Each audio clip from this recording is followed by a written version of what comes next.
Hi, and welcome to the Demystifying Mental Toughness podcast for athletes, coaches, and professionals who want to achieve their goals faster. I'm David Charlton, and I'll be sharing proven methods from leading athletes, coaches, and experts that will help you get the most from your talent. Today's show is sponsored by Functional Intelligent Training, who are a sports injury clinic located in Gosforth near Newcastle upon Tyne and specialise in athlete development, nurturing future champions, strength and conditioning support and excellent rehabilitation services. Welcome to episode 20 of Demystifying Mental Toughness. I can't believe where the time's gone. We're now actually at episode 20. Seems crazy. Today, similar to episode 10, I've put together a compilation of the best bits of the previous 10 episodes. So you're going to hear from Dave Algio, Alessia Bruno, Carl Morris, Nick Grantham, Gio Valiente, Kieran Brady, Paul Smith, and myself. And I'd like to think, after listening to this episode, it's going to give you some hope if you're in a place where you're experiencing some challenges or you need to overcome some blocks. It's also going to give you some quick insights into how you can go about developing mental toughness and helping yourself or other people, as well as inspiring you to take action. And another thing for you to be aware of, between the 2nd and 4th of November, I'm running a 3-day challenge, which is called the Confident Athlete. So again, any athletes who've got blocks or the confidence is a little bit brittle, this challenge, I'd like to think, is going to inspire you to transfer your training to competitive events, play fearlessly, and find the zone more consistently. To find out more about that, please drop me an email at info@sport-excellence.co.uk. I'm not keen on these long intros, so we'll now go on with the show. So you're right, if we can kind of tap into how do we create a working environment that is, big on meaning and purpose, it's good communication, it's got a culture of well-being and working well and safe and healthily, and one where people are happy is probably the wrong word, but they know that if they struggle, they can who to turn to, and that it's okay, that it's safe for them to say, I'm struggling here. And if we can create that, then you've got a recipe for an organization or a team, a department that could really just rock the world, rock their purpose and achieve things massively and be more flexible and adaptable, not just because that individual has got the capability of handling change, but because they've got people around them. They've got the social support where if something gets them down on a day, we've all had those days, there are other people around them who aren't going to be sharing the misery. They're going to be there, they're going to be empathetic, they're going to be supportive, but they're going to be wanting the best for them and moving, picking people up and helping them get back on track, in life and work, What message would you give to a golfer or an athlete who's suffered from the yips? Well, first of all, that there is a solution. And doesn't have to abandon his career, because his career and his sport is his life, it's his identity, and we have to make sure we do everything we can do for the athletes to continue his passion. So there are strategies. There are strategies like more the one of mainstream sport psychologists, like visualization, self-talk, addressing the negative feelings, cognitive restructuring. Definitely there are relaxation, all this kind of stuff. And if the problem is in the past, there are reprocessing techniques that we can definitely, like brain spotting, for instance, that we can definitely apply in order to overcome the past and leave the past into the past and be free in the present and look with hope in the future, because the future is really about what we construct in the here and now. Yeah, absolutely. Because that's what I think we're conditioned to do, aren't we? We've been so conditioned on TV and analysis that bad shot equals swing change equals the swing is at fault for that particular shot. No, it may well be. I'm not so naive as to say we don't need to work on our swings. Of course, if you've got tendencies in your golf swing that are, if you pass 8 to the right or 8 to the left and you've got a club face that's flapping around all over the place, well, you need to do some work on that. But just to isolate always that a bad shot is a result of a swing that's changing, I think misses a big part of the puzzle. But I think probably more importantly, when you're in the middle of the round, middle of a game of golf, with the best of intention, it's tough to change your golf swing. But what you can, I think, in a round of golf get better at is changing your attitude, changing your reaction. So to me, what this is about is about everybody listening to this, if you think of your golf game as it is now, ask yourself the question: are you getting the best out of what you've got? If you didn't improve your golf swing at all, are you getting the best out of it? And if the answer is yes, well, just work on your golf swing.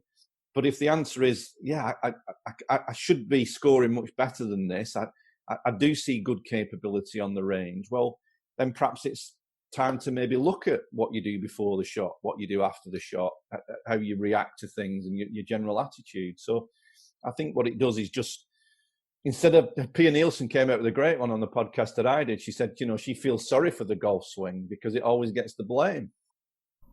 I'll give you an example. So, a footballer I've worked with in the past, centre forward, he would miss his first 2-3 opportunities on goal, and then all of a sudden start telling himself he was a terrible striker, terrible finisher. So unconsciously he would then hide. He wouldn't ask for the ball. He'd disappear from matches. He likely wouldn't have many more chances on goal. And that was nothing to do with the fact his technique was terrible or he was a poor striker. It was simply because he was telling himself the wrong story. His expectations and beliefs were completely out of line. If you look at Messi or Ronaldo, they may have 10, 15, 20 shots on goal, yet they might only score 1 goal in a game. So they've missed the first 10, 11, 12, 13, 15 shots at goal. But they keep asking for the ball, they keep putting themselves in the positions, and they tell themselves a more helpful story.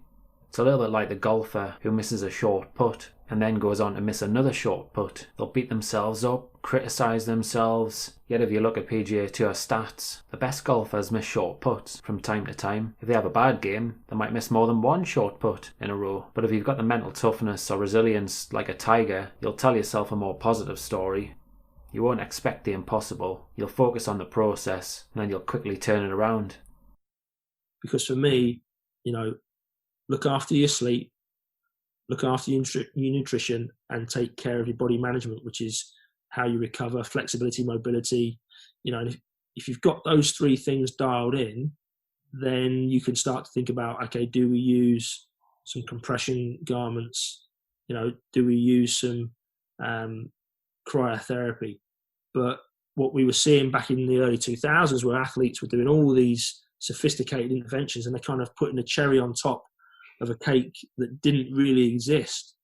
Mm-hmm. So that's why we came up with the idea, was try and make some sense of it for ourselves. And interestingly, as the research is coming out, probably those lower level interventions, there's more and more evidence to come out and support sleep, nutrition, flexibility, mobility, body management type things. And your higher level strategies, the research is probably more sparse and not as solid. It's not to say you shouldn't use them or apply them, but you've got to consider carefully what's the cost benefit when you're using it. Golf, as a lot of the listeners know, is a big part of my work, working on a one-to-one basis with people, and it's something I've been guilty of myself in the past. Often the club golfer might have a bogey hole and they keep playing that bogey hole in the same way, or they might just adapt their approach ever so slightly, but they keep making the same mistake after mistake. Sometimes the elite golfer, and golf, let's face it, really does tests every ounce of your mental characteristics. If you're not confident, if you're overconfident, if you can't control your emotions, if you can control your emotions, it really does test you. And sometimes you find with elite players, professional players, they've got this inner self-belief and confidence. They're pretty fearless, which is a great skill to have, let's face it. However, it can actually come to bite them as well, where they're too aggressive and they keep making the same mistakes time and time again because they're too aggressive and they don't necessarily have a plan B. They'll even be aggressive when they're not playing so well because they have this inner belief that it's going to come off for them. So, question for you. Do you take the time to reflect on what you learn? Or do you respond impulsively? Are you reactive when things don't go your way?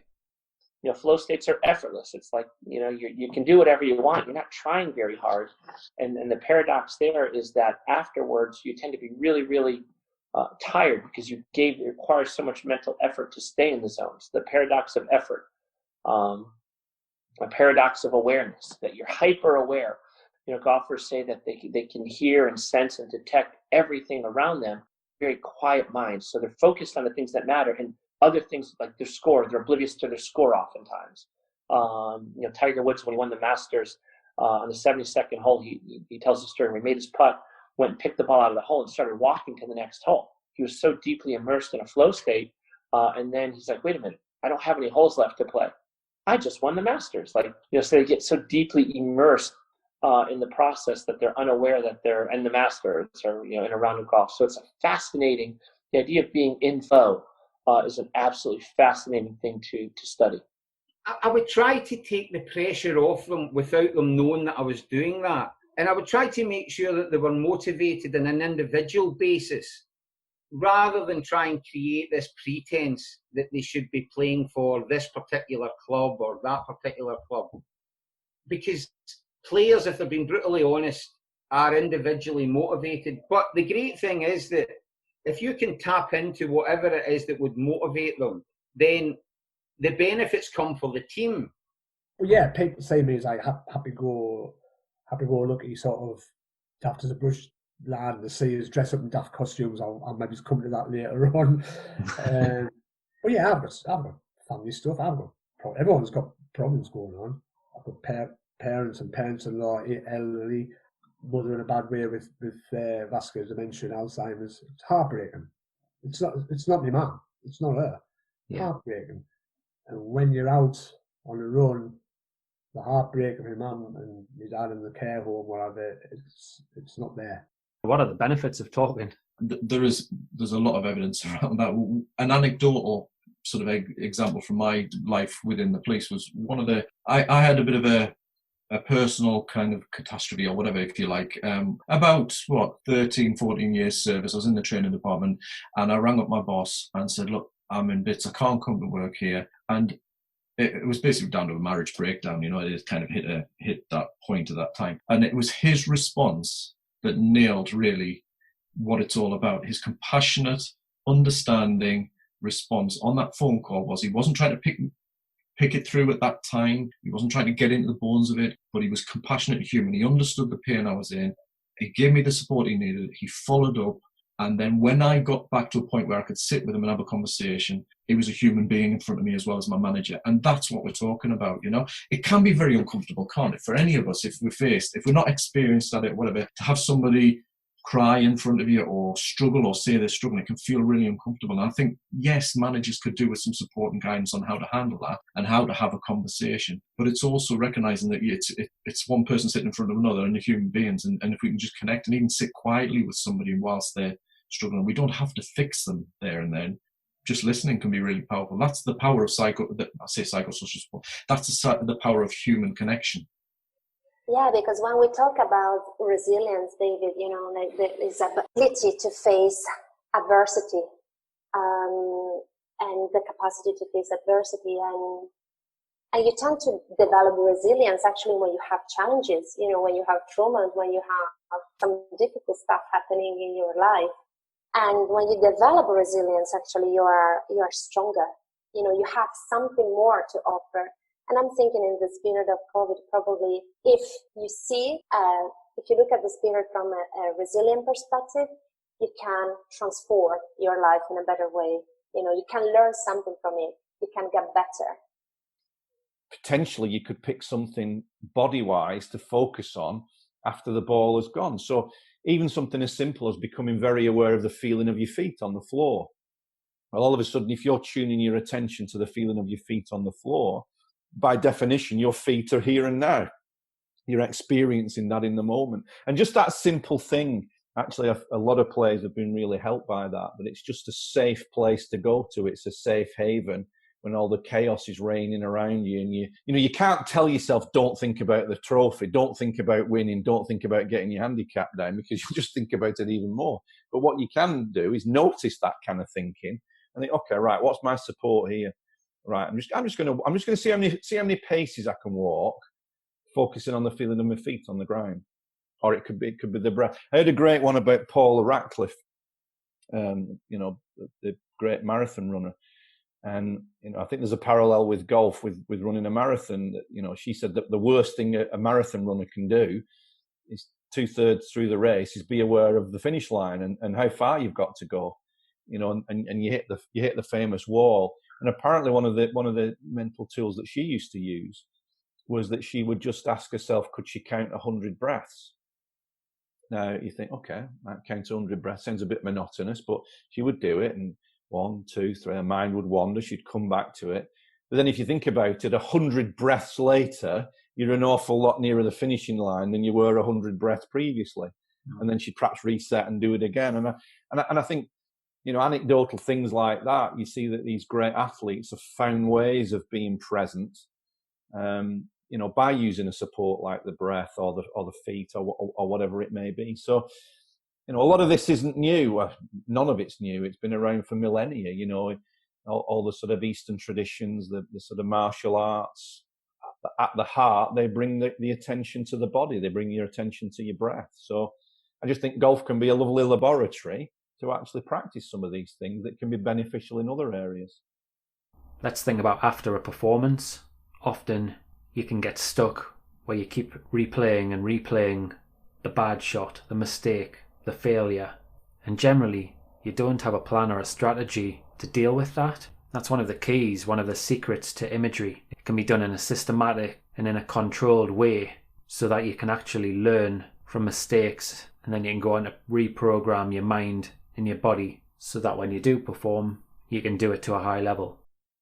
The information that we trust is really important. And I see that so much with the recreational weekend warriors that I've worked with in the past. The high level recreational triathletes, age groupers, seems to be a particular issue for endurance-based athletes because I've got to get the miles in. I've got to go out on a Sunday and I've got to do a big ride and a brick session. And, these are people that are normally holding down tough jobs, got a family life, and then they're piling on the training. And I found that's kind of endurance group, some of the hardest ones to convince. Do you know what? You're probably better off not going for that ride for 4 hours. Do a shorter, sharper effort, and then spend some time with your family who haven't seen you for all week, and then you're disappearing out the door to go and do a brick session. It's like people just lose sight of what's important and what will actually ultimately drive performance, I think, in the end. 80% of our thoughts are believed to be negative as well. So these thoughts are ingrained from childhood, which again, we just repeat time and time again, over and over, day in, day out. And they go on to have such a huge impact on our day-to-day lives and explain why often we hit performance plateaus and we don't get any better. So yeah, if you want to get better, journaling is the way forward. Notice the patterns that you get stuck in on a day-to-day basis, so then you can choose how to think going forward, and you're not going to be held at the mercy of old, outdated patterns of thinking. You'll be in charge of your mind, your mindset. It's going to help you take your performances to the next level and build a growth mindset, a can-do attitude. We worked with a golfer about a week ago, maybe a week and a half ago, and I just got a text message from him this morning saying his rounds of golf are the best they've been in years. He feels better out there. He's getting into flow states, and he was really full of anxiety when he came to us. A week and a half later, he's playing golf with a quiet mind and psychologically free and enjoying the game again. And so, I would say for any golfer out there who thinks it's hopeless, that they've tried everything, there are ways to get out of this funk and play golf in flow. Cristiano Ronaldo in particular, if you chart his career from its humble origins in Portugal all the way through to the superstardom that he's had now for a decade or so, that is a wonderful example of somebody that physically and mentally has been prepared to do what is necessary to make him be, first and foremost, the best version of himself, but coincidentally one of the best players in the world. Many would argue the best player in the world. And he's became over those years much more physically potent, much more athletic, much more flexible, and he has that profound deep confidence in his own ability. It doesn't always work out the way he would hope, but it never will for anyone. But he has become an absolute phenomenon, and he has put the effort in behind the scenes. And I don't just mean training hard with other teammates. I'm talking about training hard on his own. And Paul explains how he thinks you should go about running. Try not to put too much pressure on yourself as well. Try and keep it fun. Try and enjoy it. The 3 E's: embrace it, endure it, but enjoy it. Definitely 3 E's. If you're someone who puts himself under too much pressure when you perform competitively, or you find that you train really, really well, but you just can't get the results when you compete, when you race, when you play a tournament, then I think you'll be really interested in a 3-day challenge that I'm going to be running in early November to help you as an athlete, as a golfer, as a footballer, as a runner, get the most from your talent, to compete with confidence and be fearless. So keep your eyes open on my social media accounts for notifications, and there'll be sign-up forms to the 3-day challenge being released in the near future. Or feel free to get in touch by emailing me at info@sport-excellence.co.uk and register an interest. Have a great week. I'd like to give a big thanks to today's sponsors, Functional Intelligent Training, who are a sports injury clinic located in Gosforth near Newcastle upon Tyne and specialise in athlete development, nurturing future champions, strength and conditioning support and excellent rehabilitation services. Thank you for listening to Demystifying Mental Toughness today. To sign up for tips and advice to help you be the best that you can be, go to www.sport-excellence.co.uk and sign up to the Mental Edge newsletter.